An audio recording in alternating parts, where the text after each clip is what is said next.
Welcome to Resiliency Redefined. I'm your host, Robyne, and I am thrilled to share with you information about resiliency, well-being, performance, education, business, parenting, and everything in between. I'm committed to joining you each week to talk about these big ideas and bring them into action, habits, tools, strategies, tactics that allow us to finally uncover what it takes to truly be well. And I'm just so excited that you're here. You might have heard the idea that you don't want to ever meet your heroes.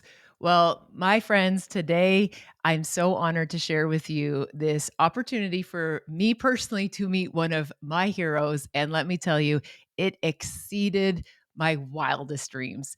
I had the opportunity to welcome Mark Divine, the one and only, yes, Commander Mark Divine, Dr. Mark Divine, author of some of the most remarkable books around performance, about teams, about leadership. Dr. Mark joined me today on the podcast. This was a pivotal moment for me to be able to say thank you to someone who has been so significant in my life in terms of his work in authorship. So, my friends, this is a special treat, a 45-minute episode of Robyne doing her best not to fangirl and lose her marbles over Mark Divine, but simply to listen as a student. And he once again showed us what it means to be a trainer and a teacher of somebody who really knows his stuff. So enjoy this episode. This was special. I hope you enjoy it as much as I do. Welcome back to another episode of Resiliency Redefined. This has been one of those moments with lots of work in the coming to be able to have a conversation with the one and only Mark Divine. He is an author. He is a leader. He is an educational specialist in terms of setting people up for good work from the battlefield boardroom, even the mat. Let me tell you, I'm doing breathwork here on my end because it's not very often you get to interview someone who was so instrumental in your own development. I have learned so much from your books, from your work and your teaching. So first and foremost, I just want to say thank you for the work and thank you for joining me today on the episode of Resiliency Redefined. Well, you're welcome. And it is my honor. So thank you for having me and for being flexible. I know we've gone through a few hoops to get this organized. Oh, it's happening though. I'm in the moment. So I am just Definitely. so appreciative. And, Mark, I know folks are so familiar that you have this remarkable backstory from, Wall Street to your years of service and just remarkable service. And then there's this whole other part of Mark's work that just keeps on evolving and growing. And I'm just so curious if you could share with our listeners what is Mark up to these days? Could you tell us a wee bit about that good work that you are doing today? Sure.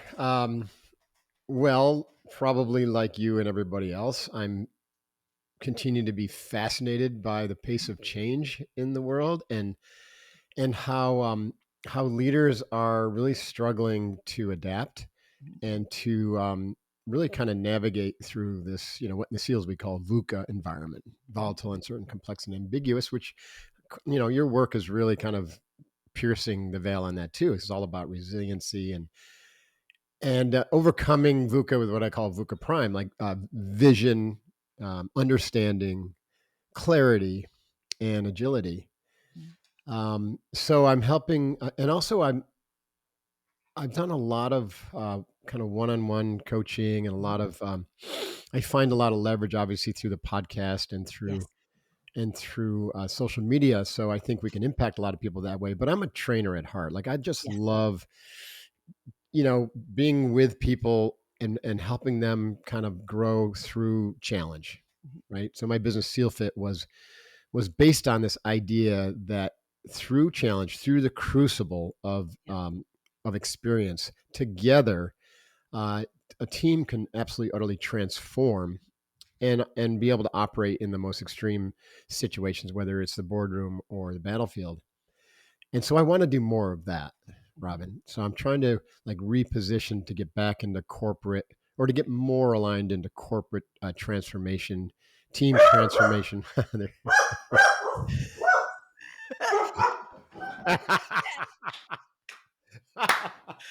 I love it. We got My dogs are thinking Overwatch. my Overwatch, they now, are if looking they for can the threat. see my dogs through that window, that would be a real feat. So, Oh, Mark, I love that we both, before we hit record, we were like, "This is a puppy-friendly zone, it's a just puppy heads up, friend. we have puppies." I feel I love that your puppy was the first to say hello, and my puppies jumped in Overwatch to say, "I don't know where it's coming from, but we'll keep an eye out." That's Um, awesome. Mark, I don't wanna lose what you just said because you again, a trainer at heart. So here you are, Yeah, have had these experience, whereas you've trained people in, like, again, extreme scenarios, extreme situations, and seeing this through line that we're able to transfer some of these skills into different environments. And right, there's learning that we can share from, again, these very intense experiences where we can then bring it into that everyday culture, everyday practice of leadership. And I think when we kind of look at a concept that's been, battle tested here, and then we know, hey, if it works here, this is going to serve you well in the boardroom. This is going to serve you well in your development as a leader, as and right. leadership, not just for the folks running massive companies, but even a leader in your own life, even in your Yeah, family system, in your right. community. Right. Yeah, leadership really doesn't discriminate, right? It's Yeah. omnipresent. Wherever you are, you're either leading yourself or you're leading others, and actually both, right? Because Mhm. you can't lead others without leading yourself. Yeah. And what I found, like my earlier work, like the Way of the Seal, was an attempt to really help leaders kind of take some of the strategy and tactics Mhm. that not just the SEALs used, but that I used Yeah. to help really dominate. And there were some unique ideas in there that just were not kind of Mhm. common parlance, right? Yeah. When I launched that in 2012, for instance, breath control Mhm. and visualizing as a team the Mhm. desired outcome that you seek, and mindful awareness, or what I called witnessing, where Yes. you become non-reactionary, just radically curious about what's going on without having it basically, overtake you, Mhm. Yeah. and get so caught up in it. I mean, that's how SEALs really dominate in the battlefield. They're calm Mhm. because of the breath control. So I taught box breathing, That's right. and now the SEALs are teaching box breathing to the trainees. And you think, well, they probably were doing it all along. Nope, not until I started teaching it, which Yeah. is really cool. Um, at any rate, so the world today isn't so different than the battlefield of the SEALs. Yeah. The risk to life isn't as high, although I mean, geez, look what's going on. You could almost say it's getting that way too, Yeah. right? With all the violence in the world and the randomness of it. Mhm. So I think these skills are not just interesting and nice to have, but they're Mhm. necessary to have. And Yeah. they're basic human skills. You know this, Rob, like for as long as we've been around, and for probably hundreds of years, development was very linear, left Mhm. brain, horizontal, to just, kind of give you some strategies and tactics and skills to be able to be effective and efficient in the world, right? And to get along and not make too many waves. Yeah. But and it was all biased toward action, Yes. and so it was very yang, to use the yin yang kind of Yes. lexicon. And nowhere did you find, unless you were involved, like I got involved in Zen training when I was 21, and it never Yeah. stopped. But unless you were involved in some kind of Eastern esoteric practice, Right. you really had no ability or even understanding of the yin practices of developing your mind, your Mhm. emotions, the things that lead to great resiliency, optimism, creativity, intuition, Yeah. spontaneous knowingness. These things, are, we're kind of thought of like a really a soft science, Mhm. pseudoscience. Yeah. People, especially men, didn't really believe it, and it's Yeah. still, hard to get through to some people. And so what I found though was that those were the more valuable Yeah. skills, Mhm. right? When I went through SEAL training, 185 hardcore guys in my Mhm. class, all of them eminently qualified, super Yes. studs. Yep. 19 of us graduated. I was number one, and my entire small team of 6 graduated with me. Not because I taught them to be harder Mhm. or to run faster, right? Or to be stronger, but Yeah. by I taught them how to be flexible Yeah. and adaptable, right? Mhm. And creative with our problem solving. And I taught them how to pause and breathe and become non reactionary. And I did Yeah. that through breath work, visualization, mindfulness, all these things. And I developed a methodology that created what I call simultaneous mind, Mhm. which is the capacity to never lose the context or the forest for the trees Yes. while you're in a firefight. Yeah. And that's a valuable skill for leaders today. W 100%, and just to hold space because I get curious and wonder if people realize that you were talking about concepts around even, like, vulnerability, Right. breath work. You were talking about concepts that at the time, they've almost become like buzzwords around our Right. leadership culture now, but you were talking about this, Mark, before anybody else was. And again, Right. just to hold space that you introduced bath breathing, again, into the SEALs training program that wasn't there until you brought it in. And you have always been at this like forefront of like understanding that this is so much more than just the physical component, that Right. there are these other dimensions. And again, you reference it into your work around the five mountains. And in Mhm. my work, we talk about the eight ideas about stressing wisely. Nice. But what I find so just refreshing about your approach is this commitment to learning and to sharing and to Mhm. recognize about how these practices are they're personalized in the sense that this is what you can bring in your particular Mhm. situation. They're again, these are reliable, these are valid tools. And again, these breathwork practices, these have been around for thousands of years, Mhm. and you are giving that language. And there's something pretty powerful when someone with your expertise in terms of, yes, as a commander, but also with a PhD, like somebody who has lived the work and is Mhm. the work, is endorsing this as it's okay to also nurture and foster and forge these other Right. components of our well-being, because that's going to allow us, as you say, that's uncommon, but this is also allowing us how to show up in the realities of what it means to live in 2025 when, Right. again, even just to highlight when you said, our world is evolving and it's in such a place of uncertainty with violence and all of these moving parts, that it's not that we have a target right now where it's that Mhm. forward focus. Things are coming at us in all different directions, Right. and it's hard to know where to stand, where to look, where to show up.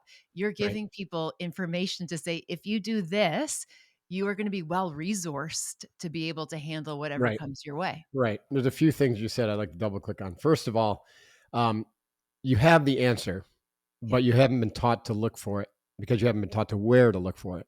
Yes. The place to look for your answer is on the inside. This is an inside job, Yeah. right? Leadership, in the next 100 years or beyond, it's an inside job. We have to learn to slow down, sit still, and look within. The whole process of meditation, if you want to like have the shortest definition of meditation, is to bring the subconscious and the unknown into the conscious and the known. Yeah. So if you're uncertain about the future or uncertain about what's happening in the world, slow down, sit in silence, and begin to cultivate that relationship with your higher self or Yeah. universal consciousness or your wisdom body. You could name it a whole bunch of different Mhm. things, but the whole, and I also call it whole mind. Yeah.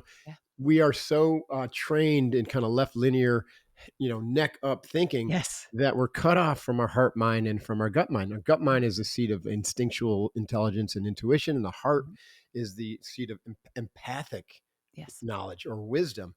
And so we want all of those to come together in a whole mind capacity, and that has to be developed. The second thing is you use the term practice a few times. These Mhm. practices, well, they're called practices for a reason. Yeah.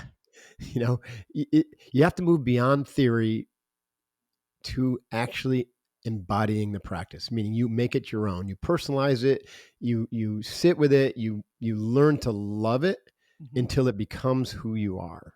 Yeah. Right, box breathing becomes box breathing, and then breathing in a tactical, we call it tactical breathing, which is 5 count in, 5 count out, Mhm. 6 breaths per minute. It wasn't until literally 2 years ago that some academics kind of Yeah. finally did the research and said, well, look at that, 6 breaths Yeah. per minute is ideal for Yeah. health, for clarity of the mind, for optimal longevity and whatnot. And we've been teaching that for 20 years. Yeah.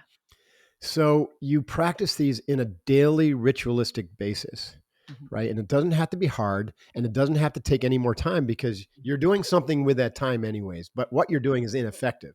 Mhm. So if you want to keep doing the same thing and expecting different results, guess what? Yeah. You can join the insane asylum with the rest of the people. Yeah. You got to do something different. Yeah. And so what we're positing is that different is to to do the yin practices, and they don't have to be esoteric. Like these are, in fact, this is funny. When I started teaching breath control and visualization and meditation to SEAL trainees, and these are 18 to 26-year-old men. Mhm. Um, and I had learned them through Zen training, through thousands of hours of yoga teacher training and meditation retreats and everything. Because I'm just like a relentless self learner. Mhm. And I was using terms like pranayama, Mhm. right, which is controlling the life Yes. force for breath Mhm. control, and I was using the asana language for Mhm. yoga poses, which were I'm just trying to help them develop flexibility, durability, Yeah. adaptability.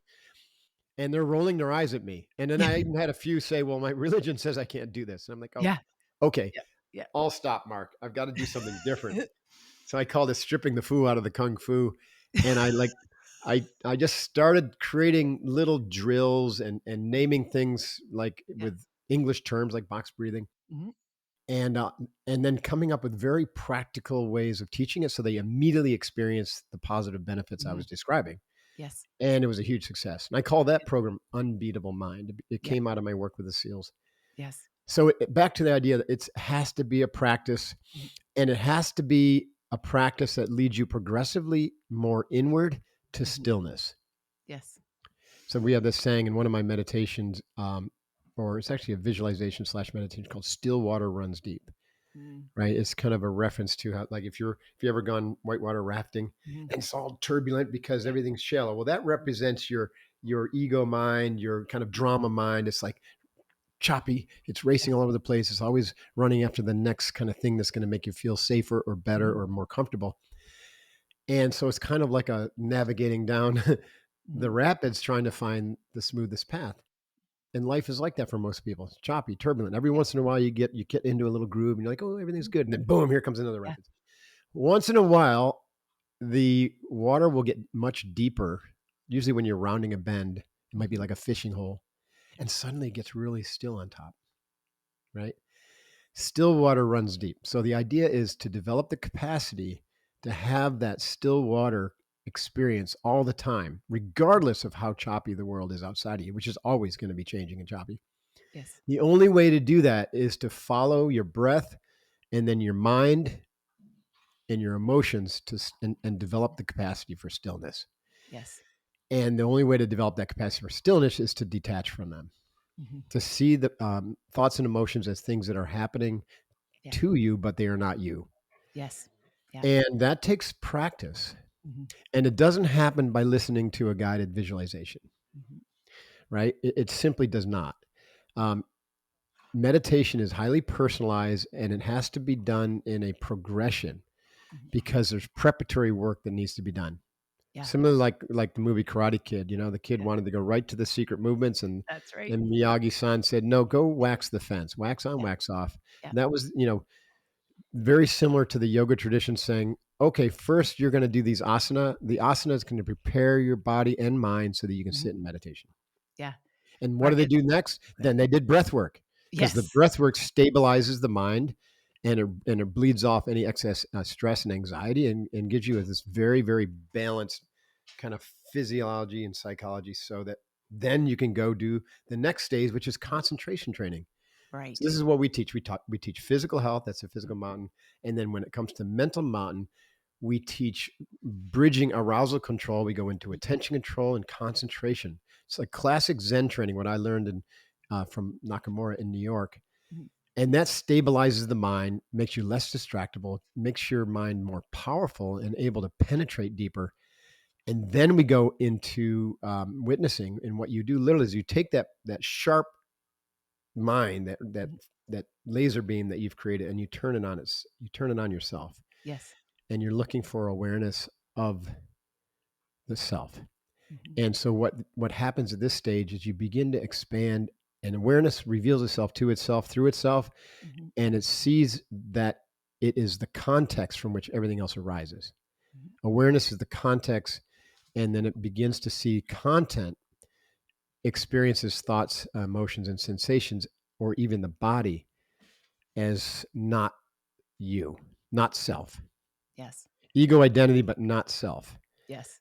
This is a transformational point. right? That Mhm. all leaders, I hope, get to experience, because suddenly the whole context of leadership changes from Mhm. content into process, and then what I call ground, which is Mhm. like the awareness that everything is connected, right? Everything is made from the same Yeah. thing, Mhm. and everything can be influenced with your thoughts.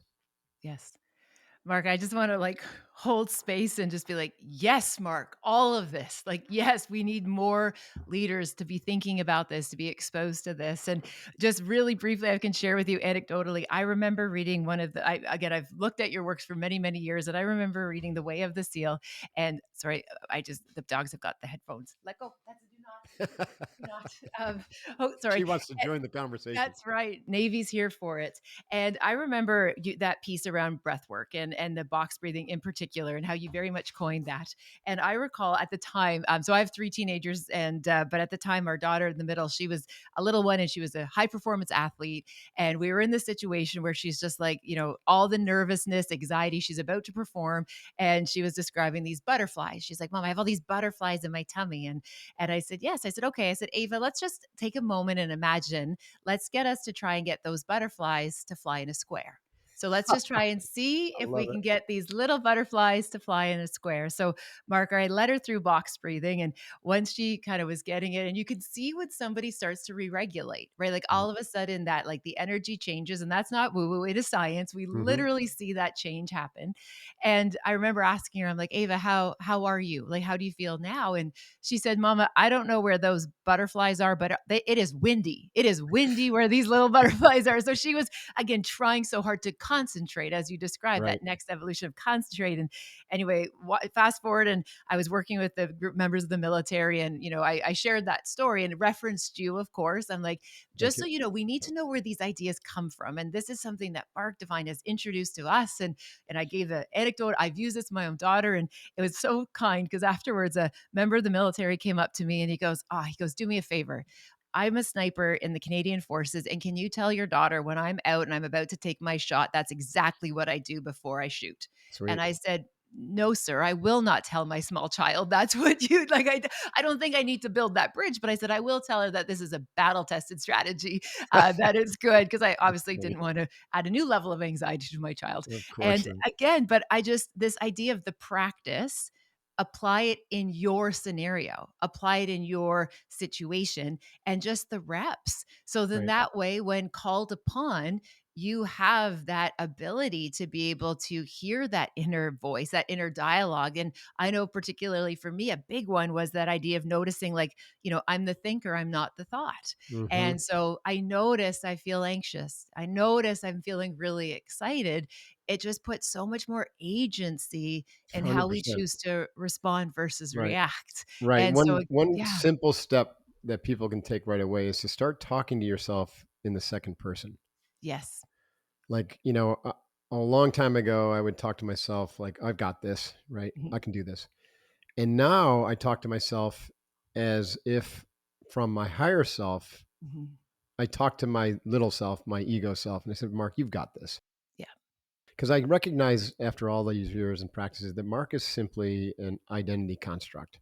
Mhm. It's an Yeah. idea, right? It's no more real than the idea of Canada is real. Yeah. I mean, I know you Canadians would be like, "Yeah, Canada's something," but no, like if I fly north Yeah. over Montana into Canada, I just see trees. Yeah. I don't Yeah. see a line on one side that says United States, the other side that says Canada. So Canada Yeah. and the United States are just ideas.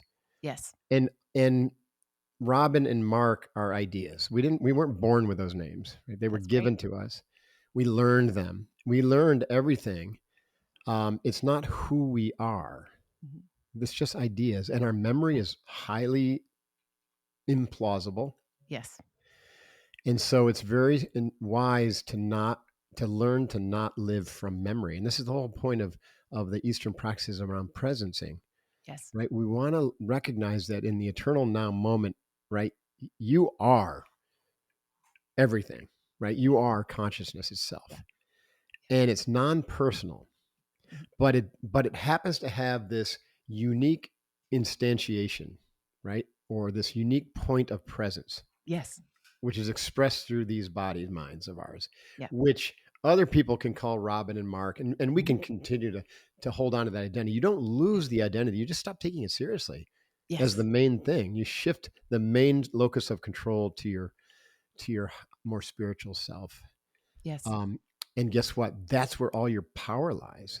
Yes. And with that power, power is expressed as creativity, as Mhm. intuition, as spontaneous knowingness, as Mhm. compassion, love, forgiveness, acceptance, all the qualities that we need to see in the world, right? And so, when Gandhi said, you be the change you want to see in the world, Mhm. well, people want to see peace. Great, be peace. Yes. People want to see abundance, be Be abundance, abundant. Mhm. right? You have the power because Mhm. you are that power. But Yeah. it's the ego and the training and conditioning, that smaller S identity, which gets really limited and contracted. And a lot of that is quite by design, Mhm. right? It's literally a setup, Yes. and it traps us almost in some sort of um, work slash debt peonage to some Mhm. system, right? Yeah. Controlled Absolutely. by corporate elites and governmental Yeah. elites who really don't want, you know, the whole population to be autonomous and have their free agency because it doesn't Absolutely. serve the system. Yeah, absolutely. And what I appreciate there that you're sharing is just this idea it is just so much greater than us, right? It's Mhm. just so much greater than these labels, these pieces, or just this almost like this, we go on autopilot throughout the Mhm. course of our day and we're in this constant chase and this hustle and this, perform, achieve Right.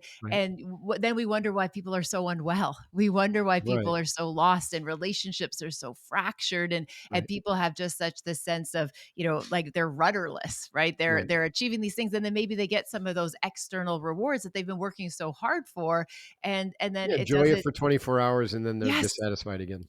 Yeah, absolutely, absolutely. So again, I just also appreciate from you where you are positioned and in your platform. Like I feel like one of the things, Mark, that I've taken from your work is this like massive permission slip that we don't have to do it that way. Right. And the fact that you are coming here with like, yes, like immeasurable courage, but compassion and this idea about heart work and breath work and kind of getting us to think below below our shoulders and like those are Mhm. valuable pieces of wisdom and knowledge.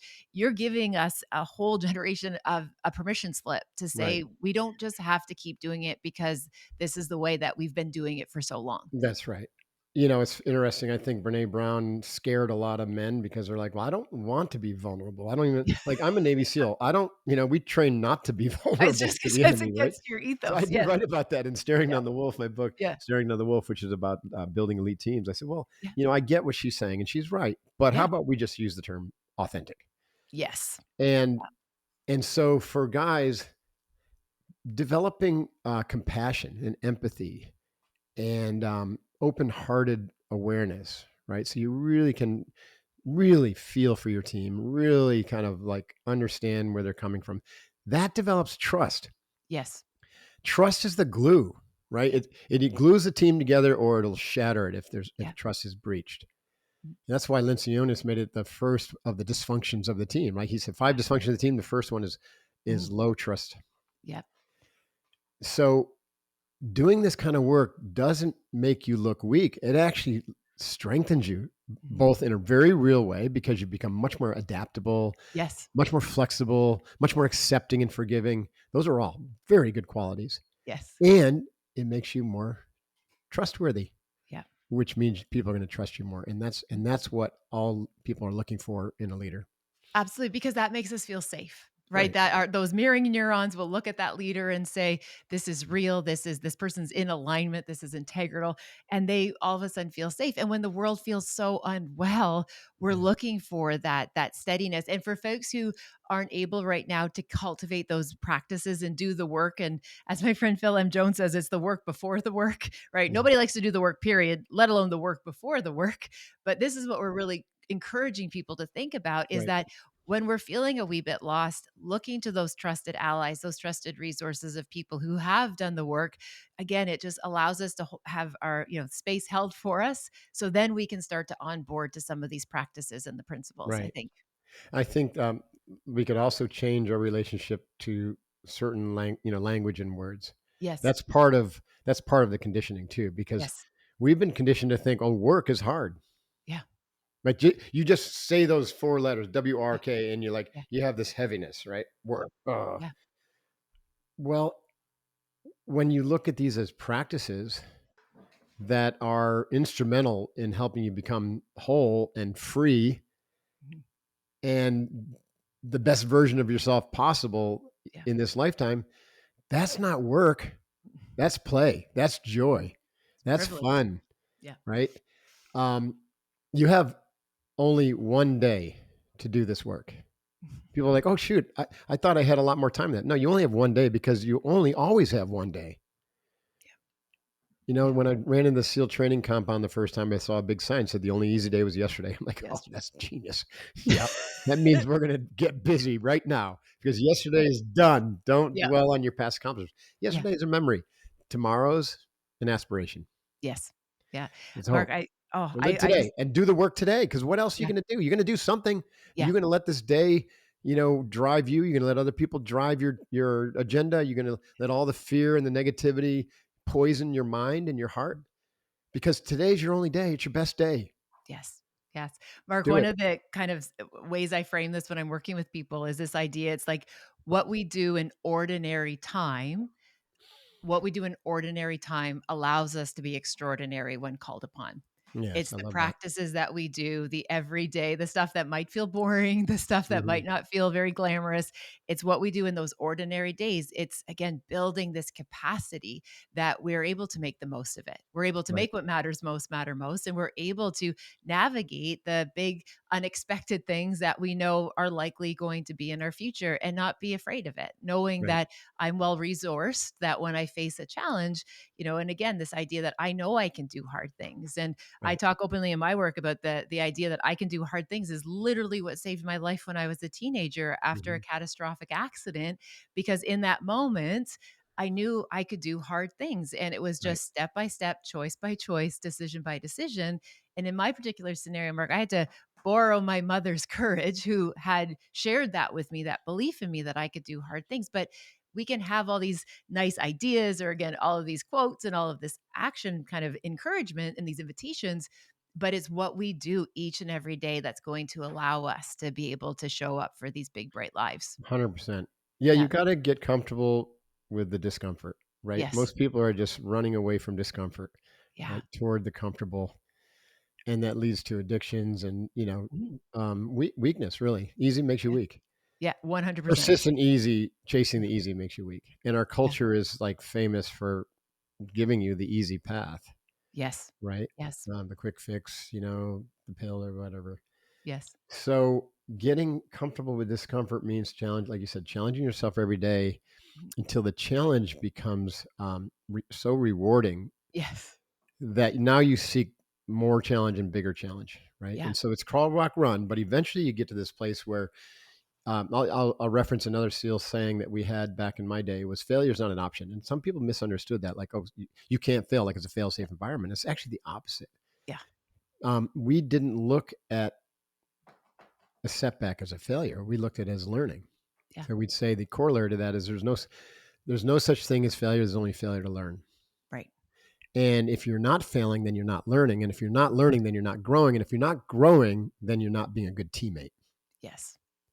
Yeah. So it was every teammate, every SEAL's individual leader's job to embrace the suck of the challenge day in and day out, personally and as a team, so that you were worthy of that team and you could earn your trident of respect every single day. Oh my goodness. And it Yeah. became so fun and rewarding that we couldn't imagine any other way. Yeah. And oh my goodness. And I appreciate so much how you're painting this picture that I think sometimes there's a lot of noise about this. Like, again, I love the expression embrace the suck, which I have used with my own kids when they are like, I don't want to do X. It's like embrace the suck. This is winners, right? This is what winners do. Winners Right? do that. And but this idea about when we show up in that discomfort and then we realize it's actually not that bad, right? Right. Even in the moment, our survival rate for hard things, it's 100% in the Right. moment that we are in. That's And right. again, just kind of almost reimagining and kind of redefining some of those limits that we're putting upon ourselves in terms of Mhm. like, oh, even just, oh, I don't do don't do difficult conversations well, or I don't handle change well. And we talk about this idea that beliefs are just practice thoughts, That's and right. the more we Habituated. practice setting us up in the right direction, it makes the world of difference. And just Mhm. one other quick little anecdote. I remember when my oldest was off at university, and he came home, and he said to me, he said, "Mom, it's really actually not hard to be great right now." And I'm like, "Okay, tell me more. Yeah, That's right? odd." Tell And me more. yeah, tell me more. And I said, and If Hunter you said, think "Yeah, everyone getting an A is great, then yeah. you've been misinformed.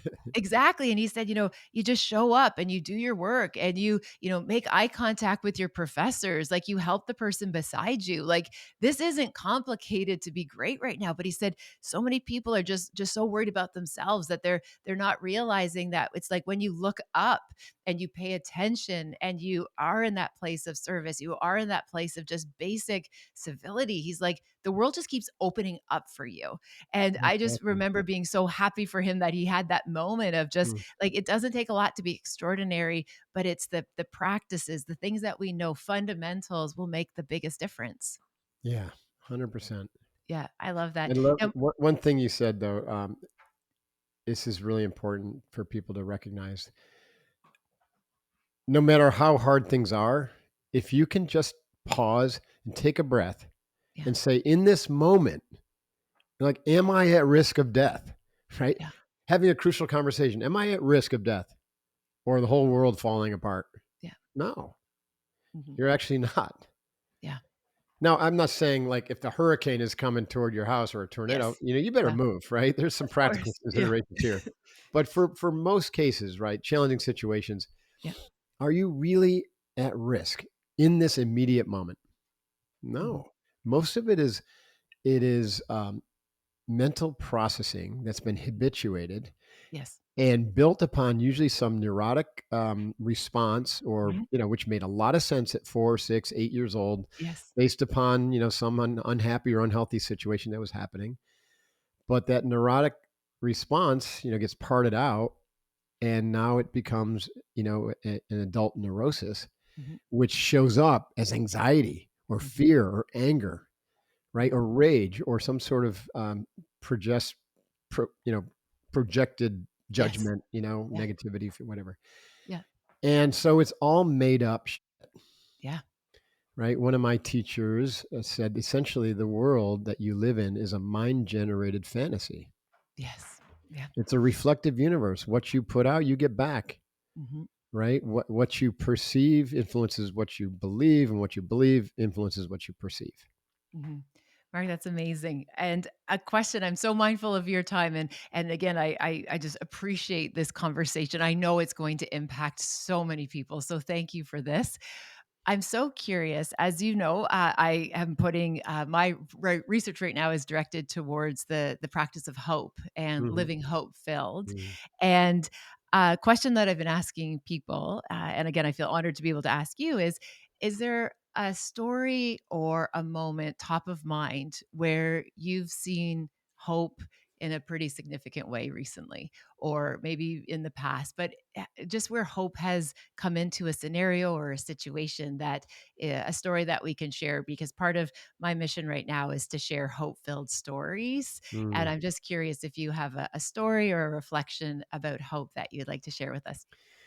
I mean, there's so much I could share, but there's first off, hope is the opposite of despair. Yes. And what usually is in between hope and despair is just neutrality.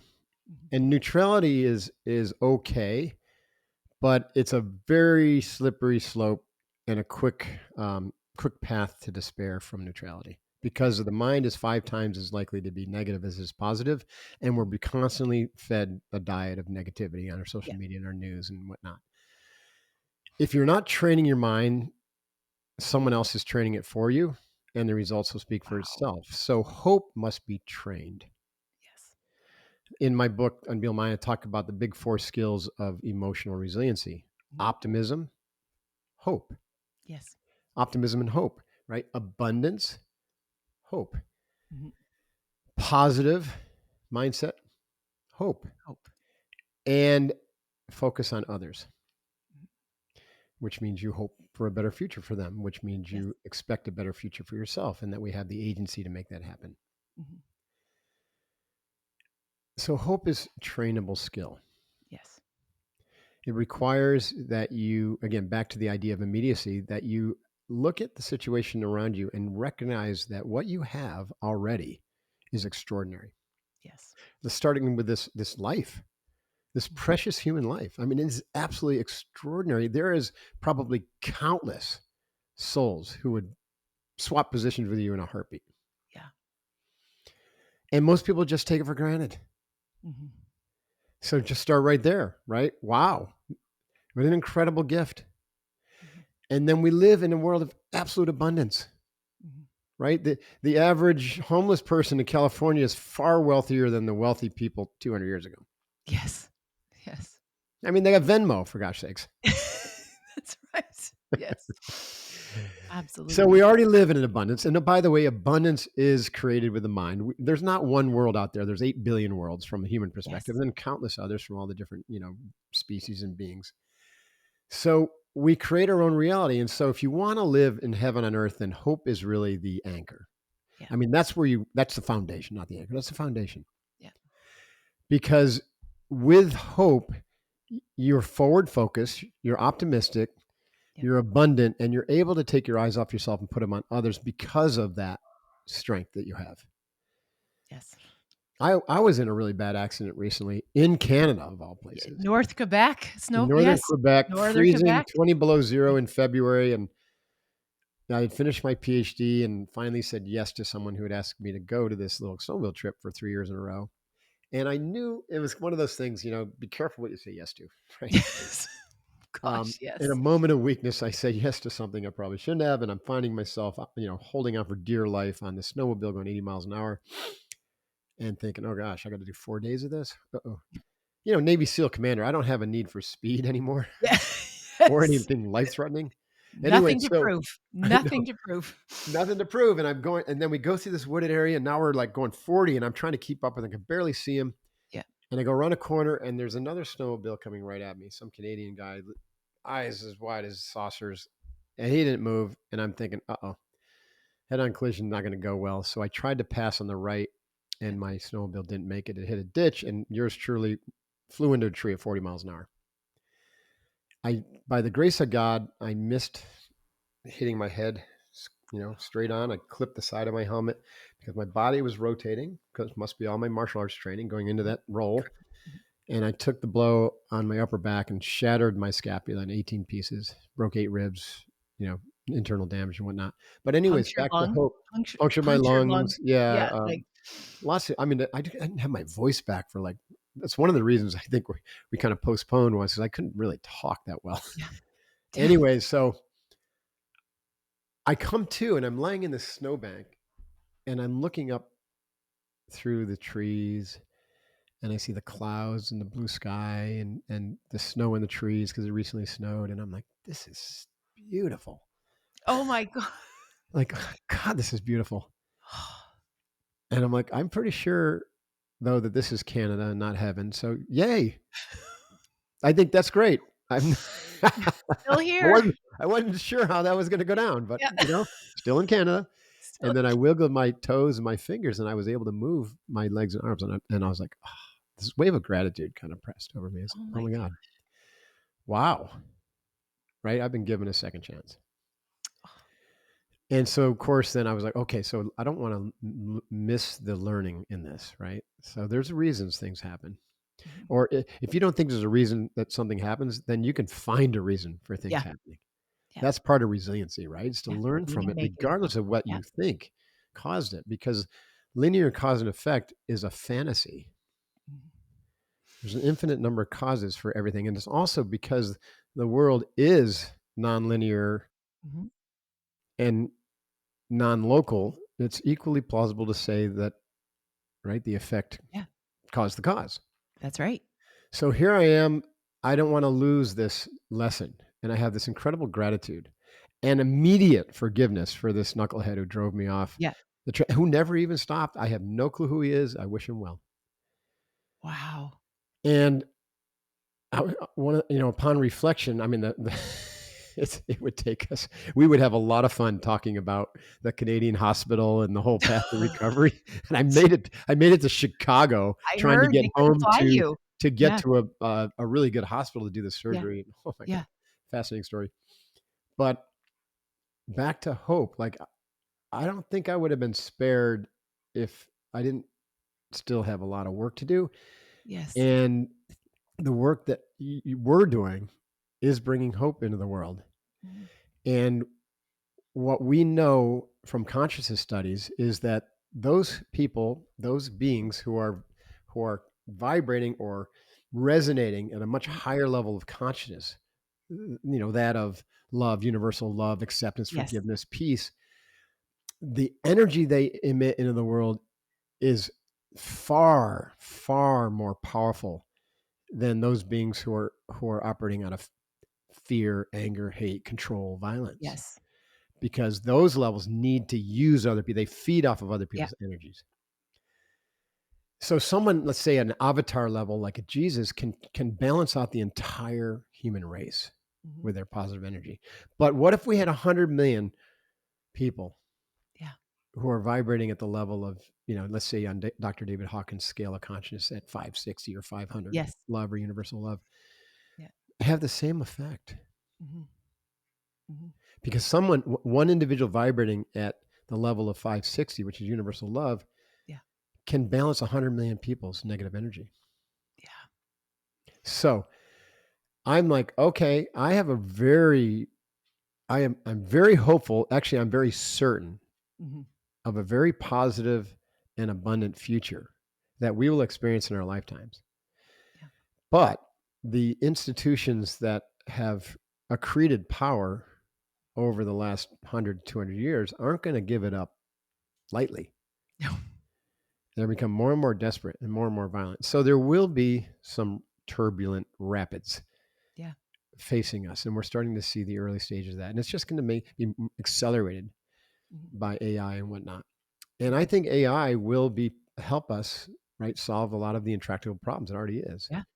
So there's Mhm. going to be enormous positive benefits with AI, and there'll be also enormous damage that can be done, like we're Mhm. seeing in Ukraine and Yes. China developing and the United States developing AI drones, Mhm. swarms and whatnot. Mhm.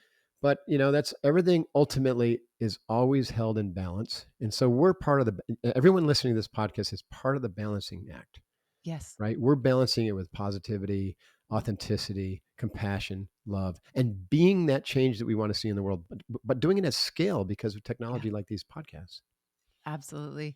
Mark, thank you for going there and telling us and sharing with us that experience. I recall hearing about your accident and as somebody who also had a catastrophic accident in February, I was just like, "Oh my goodness." Like these moments that become so pivotal and Right. again, sometimes it's course correction, other times it's just affirming that we still have work to do Right. and that work is important. And again, I really appreciate you giving us again, it feels like permission, Mark. And I know we don't need to seek permission, but having you be using your platform, using your gifts and your talents and your skills so generously with all of us, so we can have a leader right now to be able to look towards who's helping us carve out a path. And Mm. again, when I came across your work at a very crucial time in my own story, your work was so substantive. And I remember your work and your writing was talking about this idea that we have to like see the victory in our mind and me Mhm. recognizing that because of my experience with my accident, my mind was very fractured and I was Mhm. navigating PTSD and I realized, okay, if I don't fix this, if I don't address this, I won't be able to have those unlocks, that opportunity to be of service how I want to be. And again, I just want you to know how instrumental your teachings and your training and your work as for people that, you know, I know that we've had a chance now for our paths to cross and we have now met and I can say thank you. But on behalf of the hundreds and thousands of lives that you have touched in so many ways and who don't have the opportunity to be in community with you to say thank you, Mark, I do just want to hold space right now to say thank you for your service and your continued service to all of us for putting words and ideas and practices in a place where we can hold on to them to build those big, bright futures. Wow. So, Mark Divine, thank you, thank you, thank you. I am grateful to be able to spend time with you. And I hope this could be one of many conversations. I have I so would many other enjoy that. questions to ask, but I do want to respect your time. But thank you, Mark. And if there's any last closing notes or ideas that you want to leave with us, I pass the floor over to you. And again, just please know that there is just a body full of gratitude That's expressed awesome. towards you to say thank you. I really feel that, and it's very humbling. So you're welcome, and thank you for having me. One of my favorite quotes is from an Indian guru named Punjab, and he says, "Sitting in stillness is the most important thing for you to do. Don't waste time not doing it. Don't waste time not doing It's an inside job. Go learn to slow down, sit down, and make the unconscious conscious, so you can see your true nature, which is pure awesomeness." it. Thanks, Hoo-yah. Mark. Yeah. Oh yeah. Appreciate Oh, he you, Robbie. said it. Hoo-yah. Oh yeah, he said it. Oh my gosh. I actually had Mark Divine say hoo-ya. And we made you laugh. You saw my dogs and your dogs, but I got you to laugh. You said hoo-ya. Mark, this is a good moment. Thank Yes, you it for is. being in this moment with me. Thank you for spending time with this podcast episode today. I hope you found something helpful in Resiliency Redefined. Please feel free to share it with somebody who you might think could benefit. Maybe there was something useful, something in particular that you think you could pay forward. Also, if you have a moment, please feel free to rate and review this podcast wherever you like to listen to your podcast. It means the world to me. And again, thanks for your time. Thank you for your interest. Take good care, and I'll see you next time.